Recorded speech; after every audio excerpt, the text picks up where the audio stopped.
ओम नमः शिवाय। हर हर Mahadev. Hariom Sharma money tips channel पर आप सभी का स्वागत है। सावन मास के 27वें अध्याय की कथा। भगवान से बोले, हे सनत कुमार, श्रावण मास में कर्क संक्रांति तथा सिंह संक्रांति आने पर उस समय जो पुण्य किए जाते हैं, जो कर्म किए जाते हैं, उन्हें मैं तुमसे कहता हूँ।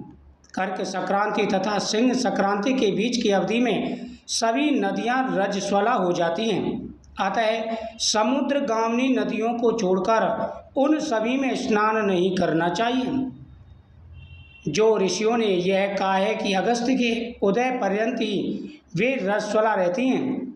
जब तक दक्षिण दिशा के आभूषण स्वरूप अगस्त उदित नहीं होते, तभी तक वे नदियां रजस्वला रहती हैं और अल्प जल वाली कही जाती हैं। जो नदियां पृथ्वी पर ग्रीष्म ऋतु में सूख जाती हैं, वर्षा काल में जब तक 10 दिन ना बीत जाएं, तब तक उनमें स्नान नहीं करना चाहिए।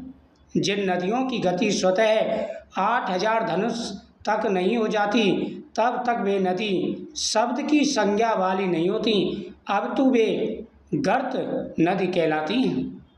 कर्क संक्रांति के प्रारंभ में 3 दिन तक महानदियां रजस्वला रहती हैं। वे स्त्रियों की भांति चौथे दिन शुद्ध हो जाती हैं। हे मुनि, अब मैं महानदियों को बताऊंगा, आप सावधान होकर सुनिए। गोदावरी, भीमरथी, तुंगभद्रा, बेनका, तापी, पयोष्णी, ये 6 नदियां विंध्य के दक्षिण में कही गई हैं। भागीरथी, नर्मदा, जमुना, सरस्वती, विशोका, वितस्ता, ये 6 नदियां विंध्य के उत्तर में कही गई हैं। यह 12 महानदियां देव ऋषि क्षेत्र से उत्पन्न हुई हैं। हे मुनि, देवका, कावेरी, बंजरा, कृष्णा, ये महानदियां कर्क संक्रांति के प्रारंभ में 1 दिन तक रजस्वला रहती हैं। गौतमी नामक नदी कर्क संक्रांति पर 3 दिनों तक रजस्वला रहती हैं। हे ऋषिवर,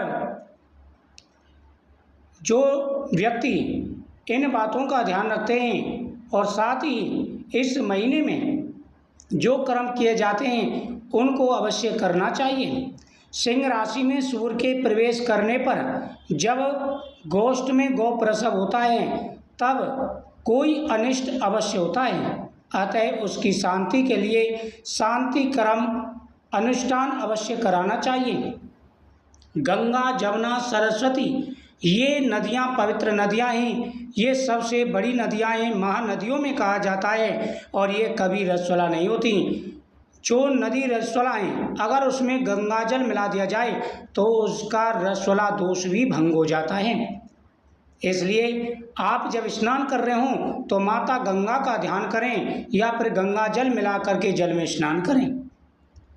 सिंह राशि में जब सूर्य आते हैं और उस समय अगर गौ प्रसव होता है, तब कोई अनिष्ट होता है। अतः उसकी शांति के लिए शांति कर्म अनुष्ठान कराना चाहिए। श्री सूक्त आदि मंत्रों से घर में आहुति देनी चाहिए। श्री सूक्त अथवा शांति सूक्त से स्नान करना चाहिए। इस प्रकार किए गए विधान से कभी भी भय नहीं होता। इसी प्रकार यदि श्रावण मास में घोड़ी दिन में प्रसव करे तो उसके लिए भी शांति अवश्य कराने का चाहिए।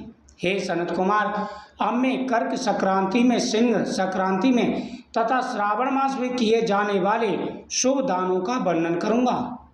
सूर्य के कर्क राशि में स्थित होने पर घृत धेनु का दान तथा सिंह राशि में स्थित होने पर सुवर्ण सहित छत्र का दान श्रेष्ठ कहा जाता है तथा श्रावण मास में दान अति श्रेष्ठ फल देने वाला कहा गया है। भगवान श्रीधर की प्रसन्नता के लिए श्रावण मास में घृत कुंभ, घृत धेनु तथा फल विद्वान ब्राह्मण को प्रदान करने चाहिए। मेरी प्रसन्नता के लिए श्रावण मास में किए गए दान अन्य मासों के दान की अपेक्षा अधिक फल देने वाले होते हैं। 12 महीने में इसके समान अन्य मास मुझे प्रिय नहीं है। हे सनत कुमार, जब श्रावण मास आने वाला होता है तो मनुष्य को इन नियमों का पालन करना चाहिए। जो मनुष्य इस मास में व्रत करता है वह मुझे परम प्रिय होता है, क्योंकि चंद्रमा ब्राह्मणों के राजा हैं। सूर्य सभी के पृथक देवता हैं। ये दोनों मेरे नेत्र हैं।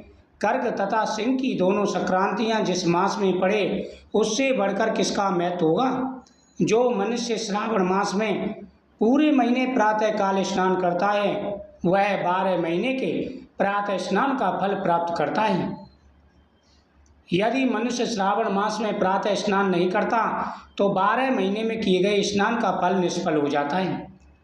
हे महादेव, हे दया सिंधु, मैं श्रावण मास में उषा काल में प्रातः स्नान करूँगा। हे प्रभु, मुझे विघ्न रहित कीजिए। प्रातः स्नान करके शिवजी की पूजा करके ब्राह्मण और सभी श्रावण मास की सतकथा का प्रतिदिन भक्ति पूर्वक श्रवण करें। बुद्धिमान व्यक्ति इस प्रकार से ही मास व्यतीत करता है। अन्य मासों की प्रवृत्ति पूर्णमासी प्रतिपदा से होती है, किंतु इस मास की प्रवृत्ति अमावस्या की प्रतिपदा से होती है। श्रावण मास की कथा के महत्व का वर्णन भला कौन कर सकता है।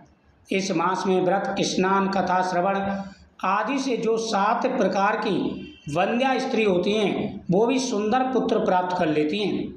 विद्या चाहने वाले को विद्या प्राप्त होती है, बल की कामना करने वाले को बल मिलता है, रोगी रोग से मुक्त हो जाता है, बंधन में पड़ा हुआ व्यक्ति बंधन से छूट जाता है, धन का अभिलाषी धन को पा लेता है, धर्म के प्रति मनुष्य का अनुराग हो जाता है तथा पत्नी की कामने वाले को पत्नी की प्राप्ति होती है। हे मानद, अधिक कहने से क्या प्रयोजन। मनुष्य जो जो कहता है चाहता है उसे पा लेता है। इस प्रकार से स्कंद पुराण के अंतर्गत ईश्वर सनत कुमार संवाद में श्रावण महत्व में नदी रजोदो सिंह गौ प्रसव सिंह श्रावण स्तुति वाचक पूजा कथन नामक 27वां अध्याय पूर्ण हुआ। ओम नमः शिवाय।